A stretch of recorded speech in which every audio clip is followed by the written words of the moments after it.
அனைத்து இந்திய விவசாயம் மற்றும் தொழிலாளர் சங்கம் துவக்கிய காலங்களிலிருந்து இந்த தொழிலாளர் தினம் மிக சிறப்பாக கொண்டாடப்படுகிறது. அனைத்து நிர்வாகிகளும் அனைத்து பிரிவு தலைவர்களும் அனைத்து ஊர்களிலிருந்து வந்து தொழிலாளர்களுக்கு ஒரு பெருமை சேர்க்கும் வகையில் சிறப்பிக்குமாறு கேட்டுக்கொள்கிறேன். மே தினத்திலிருந்து அரசுடைய கோரிக்கை வைக்கப்படுவது அனைத்து இந்திய விவசாயம் மற்றும் தொழிலாளர் சங்கத்துல அனைத்து தொழிலாளர்களுக்கும் பாரபட்சமின்றி மாதந்தோறும் பென்ஷனாக 3000 வழங்கப்படும். அதுக்கு அரசுக்கு கோரிக்கை வைக்கிறோம்.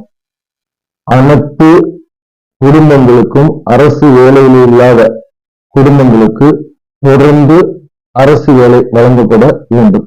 விபத்து காப்பீடாக அனைத்து தொழிலாளர்களுக்கும் வழக்கின்றி 5 லட்சம் வழங்கப்பட வேண்டும். இஎஸ்ஐ ஹாஸ்பிட்டலில் அனைத்து தொழிலாளர்களுக்கும் இந்த கார்டு இல்ல அந்த கார்டில் இல்லை இழுத்தடிக்காமல் அவங்க குடும்ப அனைவருக்கும் மருத்துவம் வழங்க வேண்டும். இந்த அனைத்து கோரிக்கைகளையும் அரசுகளுக்கு எடுத்து செல்ல இருக்கிறோம். அது அரசும் செவிசாக்கும் என்று நம்புகிறோம்.